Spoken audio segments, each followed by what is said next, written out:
जय हिंद दोस्तों। RV target education के यूट्यूब चैनल में आप सभी का स्वागत है। आइए देख लेते हैं हिंदी महामैराथन के अंतर्गत। दोस्तों आज का जो टॉपिक होगा ये टॉपिक आज का 3 होगा और टॉपिक के अंतर्गत हम लोग देखेंगे दोस्तों क्या, तो आज हम लोग देखेंगे शब्द विचार। दोस्तों शब्द विचार क्या होता है ये बहुत महत्वपूर्ण टॉपिक हो जाता है, क्योंकि इसी के अंतर्गत दोस्तों जो तद्भव तत्सम होते हैं, उसके बाद रूढ़वादी शब्द, यौगिक शब्द, योगरूढ़ शब्द इत्यादि ये सारे के सारे टॉपिक आते हैं। दोस्तों एक बात आपको यहाँ हम बताना चाहेंगे कि वीडियो आप लास्ट तक देखेंगे।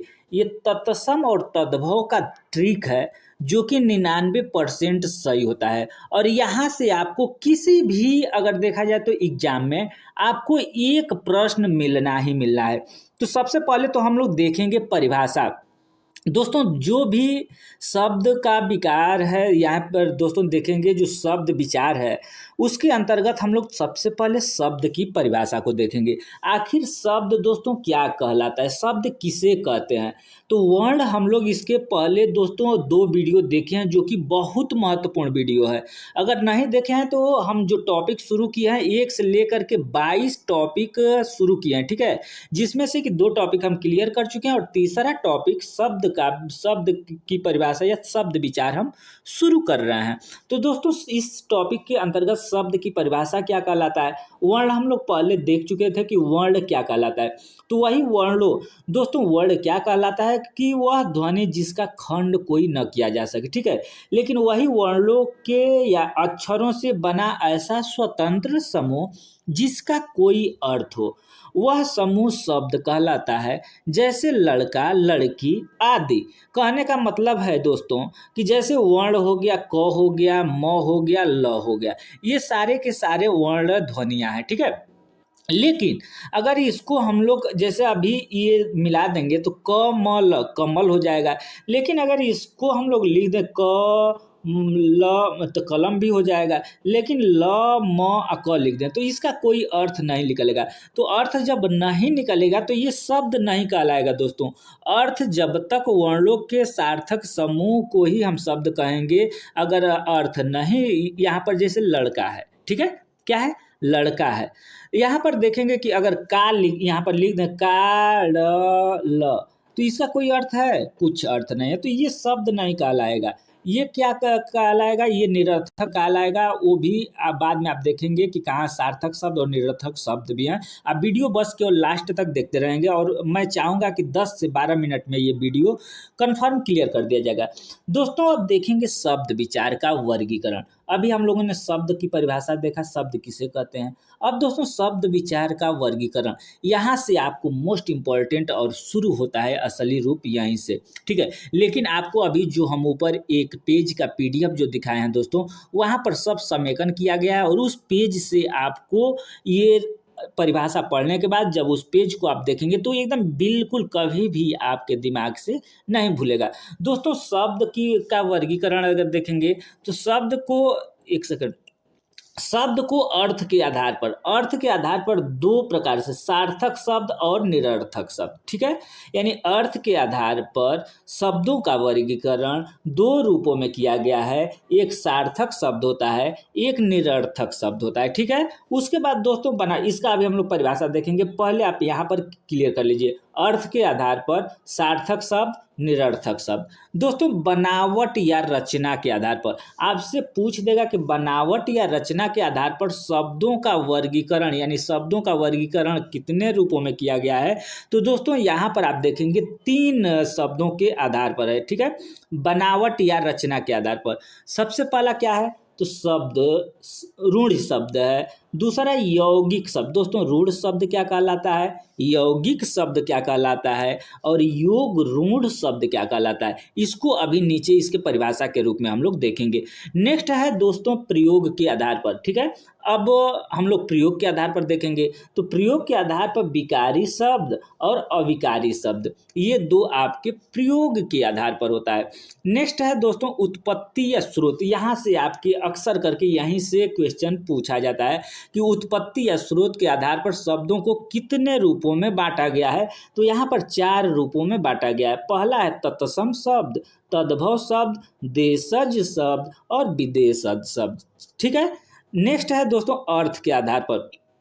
अर्थ के आधार पर नेक्स्ट नहीं, अब ऊपर जो हम लोग अभी ये परिभाषा देखे सबका, यानी अर्थ के आधार पर, तो अर्थ के आधार पर यहाँ हम लोगों ने देखा 2 सार्थक शब्द और निरर्थक। तो इसी तरीके से अर्थ के आधार पर देखेंगे, उसके बनावट के आधार पर देखेंगे, उसके बाद प्रयोग के आधार पर, उत्पत्ति और स्रोत के आधार पर। तो अर्थ के आधार पर हम लोगों ने 2 देखा, सार्थक शब्द और निरर्थक शब्द। दोस्तों सार्थक शब्द क्या कहलाता है? वे शब्द जिनसे कोई अर्थ निकलता हो सार्थक शब्द कहलाते हैं। यानी सार्थक शब्द वो जैसे गुलाब हो गया, आदमी हो गया, विषय हो गया। लमक अगर लिख देंगे लमक, तो इसका कोई अर्थ निकल रहा है, तो ये सार्थक शब्द नहीं है, इसलिए देखेंगे तो ये शब्द नहीं कहलाएगा। अब देखिए दोस्तों यहाँ पर निरर्थक शब्द, यानी निरर्थक शब्द क्या कहलाएगा?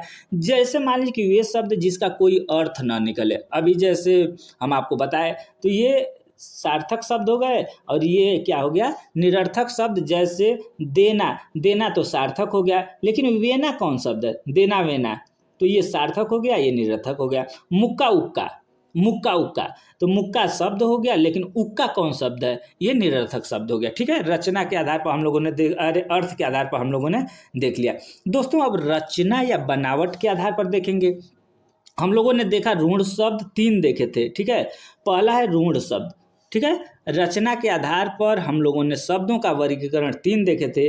तो पहला है दोस्तों ऋण शब्द। ये ऋण शब्द क्या कहलाता है? अगर देखेंगे ऋण शब्द, तो ऋण शब्द वो शब्द है जिसके टुकड़े नहीं किए जा सकते। ठीक है। जिसके टुकड़े नहीं किए जा सकते हैं, जैसे जल, ज और ल को अलग अलग कर देंगे तो ज का कोई और ल का कोई मतलब नहीं रह जाएगा, लेकिन ज और ल दोनों मिल करके एक क्या शब्द की उत्पत्ति करते हैं और जल यानी पीने के काम आता है। तो ये ऋण शब्द हो गया, जिसका कि हम टुकड़ा या खंड नहीं कर सकते हैं। ये आपके क्या हो गए?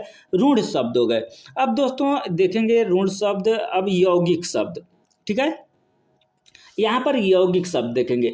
यौगिक शब्द ऐसे शब्द जो किन्हीं 2 सार्थक शब्दों के मेल से बनते हों, वे शब्द यौगिक शब्द कहलाते हैं। यानी 2 शब्द, जैसे स्वदेश। ठीक है। यहाँ पर यौगिक शब्द का मतलब कि 2 शब्द, सार्थक 2 शब्द, जैसे स्व भी सार्थक है, देश भी सार्थक है, और ये दोनों मिल करके स्वदेश बना दिए। देवालय, देव धन आलय बराबर देवालय, ये आपके हो गए यौगिक शब्द। दोस्तों योग ऋण शब्द क्या कहलाता है? ऐसे शब्द जो किन्हीं 2 शब्द के योग से बने हो एवं बनने पर किसी विशेष अर्थ का बोध कराते हैं, वे शब्द योग ऋण शब्द कहलाते हैं। जैसे में अगर देखेंगे तो जैसे क्या हो गया दोस्तों, बहुब्रीहि समास के अंतर्गत। ठीक है। ये योग ऋण शब्द है, ये सारे योग ऋण बहुब्रीहि समास के अंतर्गत जो भी शब्द आते हैं, जैसे दशानन, 10 मुख वाला अर्थात रावण, पंकज कीचड़ में उत्पन्न होने वाला अर्थात कमल।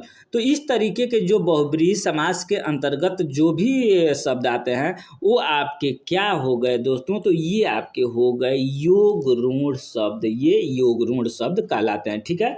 यौगिक शब्द आपने देखा, यौगिक शब्द देखा, योग ऋण शब्द देखा, और उसके बाद से ऋण शब्द देखा। ठीक है। ये तीनों शब्द। अब दोस्तों प्रयोग के आधार पर शब्दों को 2 भागों में बांटा गया है। पहला विकारी शब्द और दूसरा है दोस्तों अविकारी शब्द। तो विकारी शब्द क्या कहलाता है? पहले विकारी शब्द को देख लीजिए। ऐसे शब्द जिनके रूप में लिंग वचन कारक के अनुसार परिवर्तन होते हैं, वे शब्द विकारी शब्द कहलाते हैं। जैसे मान लीजिए कि लिंग यानी बच्चा पढ़ता है। ठीक है। तो बच्चा पढ़ता है, यहाँ पर बच्ची पढ़ती है, यानी पढ़ता, यहाँ पढ़ता है, यहाँ पढ़ती है, यानी पढ़ता में ई का मात्रा लगा दिए, तो यहाँ पर जैसे ही मात्रा हम लोग लगा रहे हैं तो वैसे ये बदल जा रहा है। ऐसे शब्द जिनके रूप में लिंग वचन कारक के अनुसार परिवर्तन होते हैं, वे शब्द विकारी। पंडित, पंडिताइन, तो ये जो शब्द हो गए, जैसे उसमें हम इन लगा दिए तो वो पंडिताइन हो गया, तो ये सब विकारी शब्द कहलाएंगे। लेकिन अगर देखा जाए दोस्तों कि ये जैसे कारक, अविकारी शब्द, तो अविकारी शब्द जो होते हैं वो नहीं बदल, ऐसे शब्द जिन पर लिंग वचन एवं कारक आदि से कोई फर्क नहीं पड़ता, जो अपरिवर्तन और अपरिवर्तित रहते हैं, ऐसे शब्द अविकारी शब्द कहलाते हैं। जैसे तथा, तथा में तथाइन, तथाएं या इत्यादि, ये सब कुछ भी इसमें लगाएंगे तो इसमें कोई चेंज नहीं होगा, ये बदलेगा नहीं, बदलेगा तो ये दूसरा रूप हो जाएगा। तो इसमें कुछ नहीं किया जा सकता है, इसमें आप लिंग वचन कारक आदि कुछ भी लगाएंगे तो ये परिवर्तन नहीं होगा, इसलिए ये सारे के सारे क्या हैं, अविकारी शब्द होते हैं दोस्तों। नेक्स्ट है उत्पत्ति के आधार पर।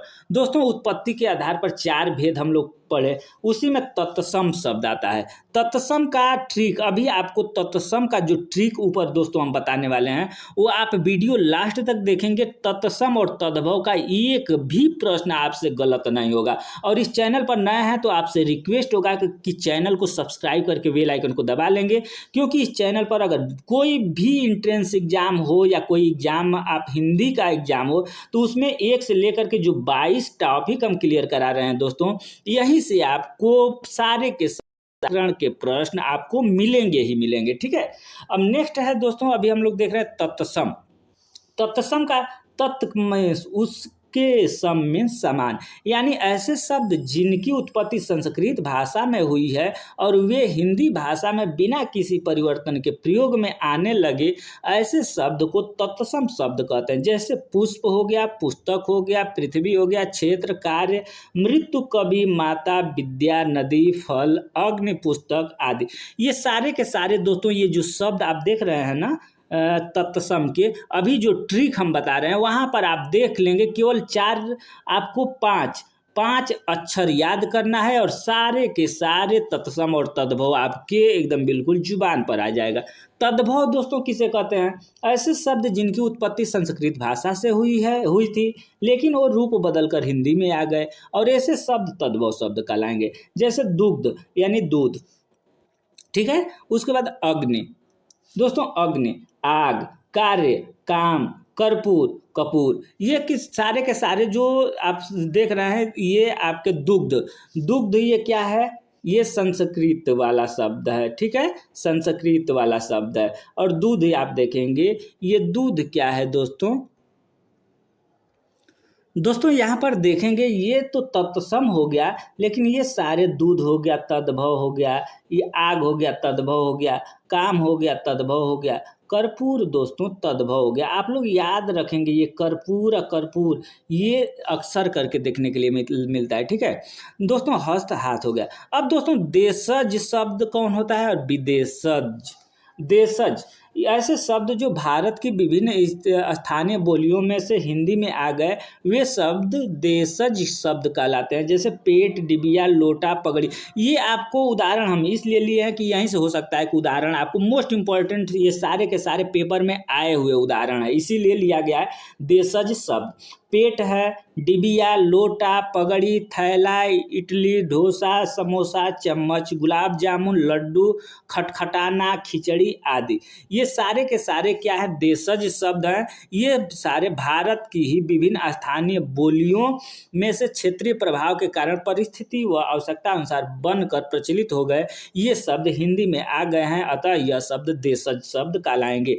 दोस्तों जो शब्द विदेशों से लिया गया है वो उसी को हम लोग विदेशी शब्द कहते हैं। ऐसे शब्द जो भारत से बाहर की भाषाओं से ली गई है, ज्यों का त्यों हिंदी में प्रयुक्त होता है, वो विदेशी शब्द कहलाते हैं। जैसे इसमें भी हम लोग देख लेंगे, ये जैसे विदेशी शब्द उर्दू, अरबी, फारसी, अंग्रेजी, पुर्तगाली, तुर्की, फ्रांसीसी, ग्रीक आदि भाषाओं से आए हैं, यानी ये सारे के सारे विदेशी हैं। जैसे कुछ मान लीजिए कि अंग्रेजी भाषा के अंतर्गत देखेंगे, college, pencil, radio, television, doctor, ये सब विदेशी शब्द हैं, ठीक है, देशज नहीं विदेशज शब्द है और ये अंग्रेजी से आया है, ठीक है। Letter box, pen, ticket, machine, cigarette, cycle, ये सब क्या है, अंग्रेजी शब्द है। दोस्तों फारसी शब्द के अंतर्गत देखेंगे, अनार, चश्मा, जमींदार, दुकान, दरबार, नमक, ये नमूना, बीमार, बर्फ, रुमाल भी देखिए, रुमाल भी फारसी शब्द है, आदमी, चुगलखोर आदि, ये सारे सारे फारसी शब्द है। अरबी शब्द औलाद, अमीर, कत्ल, कलम, कानून, खत, फकीर, रिश्वत, औरत, कैदी, मालिक, गरीब आदि, ये क्या है, ये सब विदेशी शब्द है और ये अरबी है। दोस्तों संकर शब्द, संकर शब्द क्या कहलाते हैं दोस्तों? संकर शब्द वे शब्द जो दो भाषाओं के शब्दों को मिला करके बना लिया गया है, वो उसे संकर शब्द कहते हैं। जैसे मान लीजिए कि हिंदी और अंग्रेजी, यहाँ पर रेलगाड़ी आप देख रहे हैं दोस्तों, तो रेलगाड़ी, इसमें रेल जो शब्द है वो अंग्रेजी का है, जबकि गाड़ी क्या है, गाड़ी शब्द हिंदी का है। तो हिंदी और अंग्रेजी दोनों को मिक्स कर दिया गया है, तो इसीलिए ये संकर शब्द। इसके बाद हम लोग दोस्तों देखेंगे जो नेक्स्ट टॉपिक होगा, चौथा टॉपिक होगा, उसमें हम लोग देखेंगे संज्ञा, सर्वनाम तथा विशेषण, क्रिया, अव्यय तथा क्रिया विशेषण। लेकिन ये वीडियो खत्म नहीं होता है। आइए अब यहाँ पर मोस्ट इंपॉर्टेंट जो पॉइंट है, इसको आप देख करके सीधे पकड़ लेंगे। तत्सम, तद्भव, या जितना अभी आप लोग पढ़े हैं उसका एक शार्ट रूप आप देख लीजिए यहाँ पर, जो कि बहुत इंपॉर्टेंट वाली बात होगी यहाँ पर। दोस्तों शब्द विचार, अभी आप लोगों ने क्या पढ़ा? शब्द विचार। शब्द विचार का मतलब कि वर्णों के सार्थक, वर्णों से बने सार्थक ध्वनि समूह को शब्द कहते हैं। यही हम लोग पढ़े, कमल यानी कमल, ये सार्थक हो गया, लेकिन ल म को लिख देंगे तो क्या हो जाएगा, ये सार्थक शब्द नहीं कहलाएगा। ठीक है, तो ये हम लोग देखें। अब दोस्तों शब्दों का वर्गीकरण, जो कि अभी आप लोगों ने देखा, यहाँ पर थोड़ा सा आप लोग ध्यान देंगे। ठीक है, शब्दों का वर्गीकरण हम लोगों ने अभी देखा अर्थ के आधार पर। अर्थ के आधार पर हम लोगों ने क्या देखा? तो अर्थ के आधार पर हम लोगों ने देखा दो, सार्थक शब्द और निरर्थक शब्द। वही बनावट के आधार पर दोस्तों, बनावट के आधार पर हम लोगों ने देखा तीन। ठीक है, बनावट या रचना के आधार पर देखा शब्दों का वर्गीकरण तीन, ऋण शब्द, यौगिक शब्द और योग ऋण शब्द। ऋण शब्द जिसका खंड न किया जा सके, यौगिक शब्द खंड किया जा सके। कहने का मतलब ये यहाँ पर हुआ दोस्तों कि यौगिक शब्द दो सार्थक शब्द हो गया, उसको हम लोग यौगिक कहेंगे। योग ऋण का मतलब दोस्तों हो गया, योग ऋण का मतलब हो गया दोस्तों, अभी हम लोगों ने देखा। दोस्तों योग ऋण, जो ये योग ऋण शब्द है, इसी को जो भी बहुव्रीहि समास के अंतर्गत है, जैसे कि हम लोग क्या, दशानन यानी 10 सिर वाला, अर्थात दशानन, तो ये जैसे दशानन तीसरा रूप होता है, वो योग ऋण के अंतर्गत अभी हम लोगों ने देखा। अब दोस्तों प्रयोग के आधार पर विकारी शब्द, अविकारी शब्द। विकारी शब्द कौन कहलाता है? सार्थक शब्द जो होते हैं, लिंग और जो कारक लिंग हम लगाते हैं और कोई परिवर्तन हो जाता है तो विकारी शब्द कहलाते हैं, और परिवर्तन नहीं होता है तो अविकारी शब्द कहलाते हैं। दोस्तों अगर देखा जाए यहाँ पर, तो उत्पत्ति स्रोत के आधार पर अगर देखेंगे, एक सेकेंड दोस्तों, यहाँ पर देख लेंगे जैसे विकारी और अविकारी। ठीक है, लिंग और वचन का प्रभाव पड़ता है तो ये विकारी शब्द हो गया, अविकारी पर लिंग और वचन का कोई प्रभाव नहीं पड़ता है। अब यहाँ पर आ गया उत्पत्ति के आधार पर, तत्सम को देखे, तद्भव को देखे, देशज को देखे, विदेशज को देखे। अब दोस्तों ये जो ट्रिक है, इसको आप लोग थोड़ा सा समझने का प्रयास करेंगे। ठीक है, तत्सम और तद्भव का, यानी तत्सम यानी संस्कृत, तत्सम का मतलब संस्कृत हो गया। ठीक है, तत्सम का मतलब संस्कृत से आप लेंगे और तद्भव का मतलब आप हिंदी से लेंगे। ठीक है, अब देखिए यहाँ पर आपको देखना क्या है दोस्तों, और याद क्या करना है, यहाँ पर थोड़ा सा केवल ध्यान दे। यहाँ पर तत्सम और तद्भव यानी वो अगर देखा जाए तो वर्णिक, यहाँ पर वर्णिक देख रहे हैं। ठीक है, वर्णिक, यहाँ वर्णिक का अगर तद्भव देखेंगे तो बनिया हो गया। ठीक है, यानी वो तत्सम में होता है। कहीं भी आप कोई भी शब्द में वो आपको देखने के लिए मिल जाए तो आप उसको तत्सम करिएगा, और ब मिल जाए तो आप उसको तद्भव करिएगा। तालबी स ये देख रहे हैं, तालबी स ये मिल जाए तो आपको उसको तत्सम मारिएगा, और ये दांती स मिल जाए। ठीक है, तो ये दोस्तों आप देखेंगे, ये सवाल मिल जाए तो आप इसको तद्भव में रखेंगे। ये कच्छा यानी छतरी वाला है, ये मिल जाए तो आपको तत्सम में रखना है। ये आप बल्कि लिख लीजिएगा, ये लिख लीजिएगा आप, या स्क्रीनशॉट ले लीजिएगा। ख और छ मिल जाए तो ये तद्भव में। दोस्तों जिस भी शब्द में स्र आ जाए और स आ जाए, ये ठीक है, तो ये आपके तत्सम में आते हैं, और ये स अगर आ जाए तो ये आपका तद्भव में आता है। और इसको अब हम लोग देख लेंगे। आप एक ये दोनों को आप लिख लेंगे, तत्सम और तद्भव। तत्सम में जो भी वो हो गया, तालवी स हो गया, छतरी छ हो गया, स्र हो गया और स, ये सारे के सारे तत्सम, और ये ब स ख छ स ये आपके तद्भव हो गए। ठीक है, अब यहाँ पर कुछ उदाहरण है, देख लीजिए। तत्सम वर्णिक, वर्णिक क्या हो गया, तत्सम हो गया।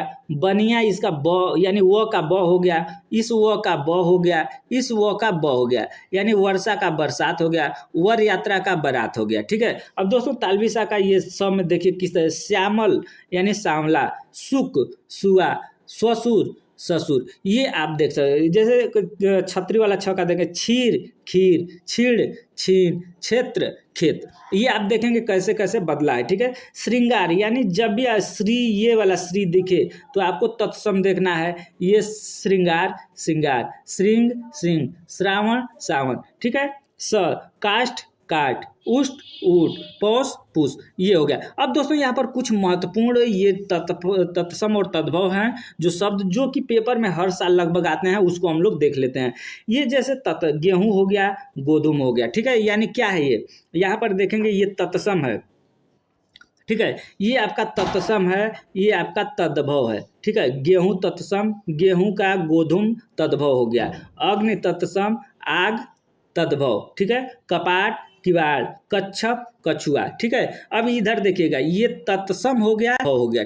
ठीक है। ये तत्सम, ये वानर, वो है वो है वो है वो है। ठीक है। ये सारे वो वाले क्या हैं, तत्सम है। इसमें इधर ब ब ब ब हो गया है तो तद्भव हो गया। यहाँ भी वो कपाट कार्य, ये सब क्या हो गए, तत्सम हो गए, और इधर ये हो गया तद्भव। दोस्तों यहाँ पर 2 पॉइंट और ये देखेंगे, त्र या आधा र।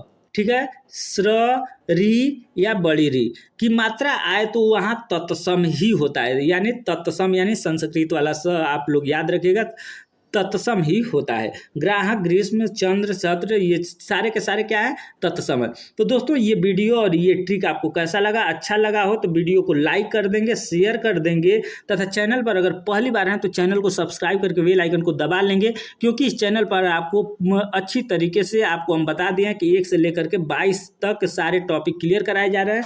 आज ये तीसरा टॉपिक था, इसके बाद चौथा टॉपिक हम लोग नेक्स्ट वीडियो में देखेंगे। धन्यवाद।